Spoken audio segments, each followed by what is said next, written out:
सब ठीक है ना? ए लड़की, ये सब क्या है बता। ये जब्ती नोटिस है। लोन लेने के बाद ठीक समय पर लोन नहीं भरा तो हमें जब्ती नोटिस नहीं भेजना है क्या? हमने लोन भरा या नहीं भरा वो अच्छे से देखो वहाँ। सर, एक छोटी सी गलती हो गई, उसी वजह से। अरे तुम्हारे लिए तो ये एक छोटी सी गलती है। मेरी बेटी की शादी में मैं दहेज दिया था और मेरी इज्जत इस जब्ती नोटिस की वजह से शादी रुक गई। समझ में आ रहा है क्या? ये भले ही बैंक की वजह से आया था, लेकिन मुझे मिला था झूठा जब्ती notice. Sir please, I am sorry. बिना किसी गलती किए मैं चोर बन गया हूँ। लड़का मेरी बेटी को स्टेज से नीचे उतार दिया। अभी वो जहर पीकर हॉस्पिटल में है। क्या कर रहे हो तुम? हाँ? अरे सर, आप यहाँ पर? आप यहाँ कैसे? मैं हूँ यहाँ का मैनेजर। क्या परेशानी है? हाँ, जिस लोन को हमने भर दिया है उसे लेकर इसने जब्ती नोटिस भेजा है। मेरी बेटी जहर पीकर अब भी मौत से लड़ रही है। सर आप मेरे लिए भगवान जैसे हैं, लेकिन मास्टर जी का अगर दिल दुखा तो मैं इन्हें जिंदा गाड़ दूंगा। सर, आपको देखकर अभी हम यहाँ से जा रहे हैं। अपना ये चाकू अपने पास रखो। तुम्हें पता है ना कि ये ऑफिस एक मंदिर है। अब यहाँ पर ऐसे गुंडों का आना जाना शुरू हो गया। अगर ऐसा ही चलता रहा तो तुम्हें नौकरी से निकाल दूंगा। तुम्हें क्या हुआ? हाँ, चेहरा देख रहा है। अरे क्या हो गया? अरे वो नाच नाच कर अभी सर पर बैठ गया है। उसने अकेले हमें परेशान किया वो काफी नहीं है, अब और लोगों के साथ परेशान करता है। कुछ करना होगा। ये मामला तो प्री प्लान्ड है, नहीं तो ठीक समय पर वो आदमी यहाँ कैसे पहुँचा? गुंडे लोग भी उससे डरते हैं, उससे भी बड़ा वो डॉन है। ये हमें दिखाया, इसलिए ड्रामा किया। अरे उसके हाथों से मार खाने से पहले कंप्लेन करनी होगी हमें, बस। अरे मैडम, इस तरह कंप्लेंट देने से मैटर और भी ज्यादा बढ़ जाएगा। यही तेरी परेशानी है, ये लड़की स्ट्रांग नहीं है। तुम वहाँ पे कहना कि उसने मुझे पीछे से जकड़ लिया, मुझे डराया धमकाया। ये लिखो यहाँ पे। उस दिन हमेशा की तरह मैं टॉयलेट गई थी। अचानक से पीछे आकर गोविंद सर ने मुझे जकड़ कर पकड़ लिया। छुड़ाकर भागने की जब कोशिश की तो सर ने मुझे छोड़ा नहीं। उसके बाद उस आदमी ने मुझे डराया।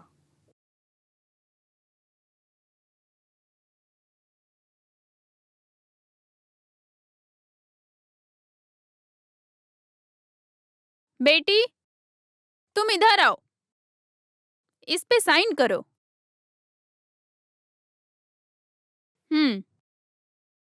जन्मों जन्म तक गुलाम बनाकर रखने वाले महिलाओं को संगठन शक्ति का बढ़ावा देने के लिए हम आवाज उठाते हैं। आप लोग को सुनाई नहीं देता?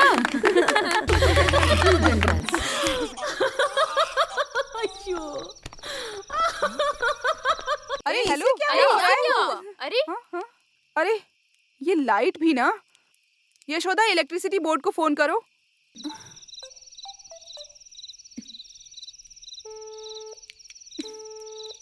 अरे उसका फोन तो लग ही नहीं रहा है। ये इन लोगों का हमेशा का नाटक है। अरे सिसिली, कम से कम अपने पति को तो फोन लगाओ।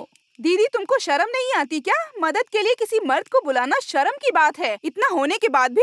अरे तकलीफ में अपनी इज्जत भी चली जाए तो भी कोई परवाह नहीं, ऐसी मेरी राय है। नहीं चाहिए, किसी की मदद की जरूरत नहीं है। तुम सब लोग वो सीढ़ी पकड़ कर रखना, फ्यूज लगाने का काम मैं संभाल लूंगी।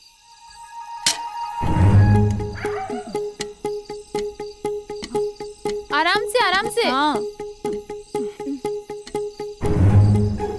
हाँ, आराम से।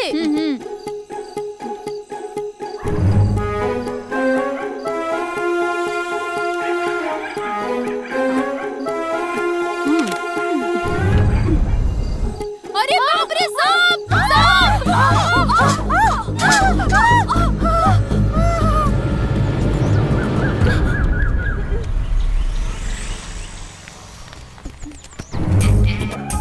अरे फायर फोर्स आ गया।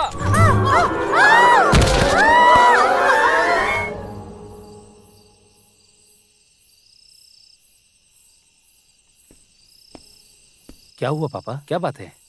आपको कोई टेंशन है क्या? आज एक रजिस्टर खत आया था, उसने ही उसे लिया था। तब से कमरे में जाकर दरवाजा बंद करके रखा है उसने। कैसा रजिस्टर खत? वो इससे पहले तो उसने ऐसा कभी नहीं किया। मैंने कई बार पूछ लिया, कुछ खुलकर बताएगी तब समझ में आएगा ना। क्या हुआ होगा?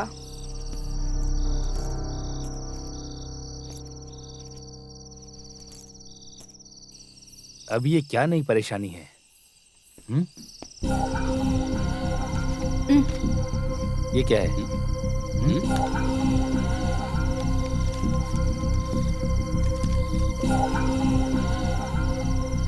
अच्छा, इतनी सी बात, इस वजह से इतना तूफान खड़ा हो गया। इतनी सी बात हंसकर नजरअंदाज करना कोई आसान बात है क्या? वंदना कमीशन से आया हुआ नोटिस है ये। आपका स्टाफ है कंप्लेंट देने वाला। वो सब मेरी समझ में आ गया। उन्होंने जो शिकायत की उसी वजह से मुझे लेटर भेजा गया है, इतना ही ना। मैं सामने से जाकर मामला सुलझा दूंगा, सारा का सारा केस ही खत्म। कैसे खत्म होगा? आपने उसे डराने की कोशिश की थी, ऐसा केस है। इस झूठी शिकायत को कैसे हैंडल करना है मैं अच्छे से जानता हूँ। झूठी शिकायत? जो शादीशुदा नहीं है वो जवान लड़की ऐसी कंप्लेन देगी? मतलब तुम्हें मुझसे ज्यादा उस नालायक महिला संगठन के लोगों पर भरोसा, यही ना? देखो मंजू, इन सब बातों पर ध्यान मत दो प्लीज। कल ही अखबार वाले खबर छाप देंगे, चैनल के लोग खुशियाँ मनाएंगे, तब क्या? अखबार न्यूज वाले क्या बोलते हैं मुझे फर्क नहीं पड़ता, पर तकलीफ तो ये है कि तुम्हें मुझ पर विश्वास नहीं। तो फिर मैं लोगों का चेहरा कैसे देख पाऊंगी? ओह, तो तुम्हारी ये प्रॉब्लम है कि तुम लोगों को चेहरा कैसे दिखाओगी और कैसे जियोगी? इस संकट के घड़ी में खड़े रहने के बजाय तुम सिर्फ और सिर्फ केवल अपने बारे में ही सोच रही हो। देखो मंजू, छुओ मत मुझे।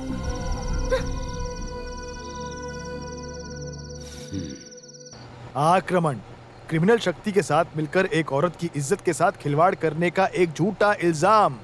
IPC 354। अरे बाप रे, इतना बड़ा संभव है क्या इस किताब के मुताबिक? तुम कुछ भी हाथ में मत निकालो। अरे जितनी उसकी उम्र है, अगर उसके मुताबिक देखा जाए तो वो ये कंप्लेंट कर ही नहीं सकती।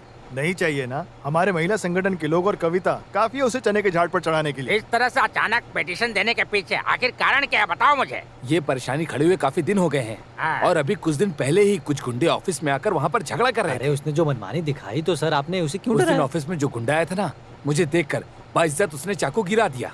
शक करने के लिए इतना ही काफी है ना। अच्छा हुआ कि वो सुबह सुबह ही आ गया था, नहीं तो मेरे हाथों से कोटेशन में था। क्या वैसे मंजू का बर्ताव तो मुझे समझ में आ रहा है, और पति परेशान है उसके साथ खड़े होने की बजाय। अरे यहाँ किसी की सपोर्ट की जरूरत नहीं है। इस केस को मैं फूल जैसे जीत कर दिखाता हूँ। एडवोकेट आनंद कट्टन कौन है ये मैं उनको बताऊंगा। इतने दिनों तक हमें मानसिक रूप से, शारीरिक रूप से जो परेशानी दे रखी है, डरा कर रखा है, उन सबका एक एक करके मैं कोर्ट में खुलासा करूंगा। कोर्ट में इंसान के रूप में मैं एक शेर हूँ। केस ऊपर नीचे होगा, वादी प्रतिवादी होगा, सबको हिला कर रख दूंगा, सबूत पेश करके कोर्ट में सफाई दूंगा मैं। IPC 193, निरोशा हिल जाएगी। जो बराबर के हक जताने वाली हैं वो सब भाग जाएंगी। जिस रास्ते से जाएंगी वहाँ घास तक नहीं उगेगी। समझ गए तुम लोग? गोविंद कुट्टी साइन करो, मेरी इज्जत का सवाल है। कॉलोनी के लोगों के सामने मैं कोट पहनकर यहाँ वहाँ भटकने वाला बेवकूफ वकील नजर आता हूँ। एडवोकेट आनंद क्या चीज है उन्हें साबित करके दिखाना है। जिसे टकराना टकराए। सर, क्या हो गया? जंगल से शेर आ गया क्या? सर कुछ औरतें आई हैं केस के सिलसिले में।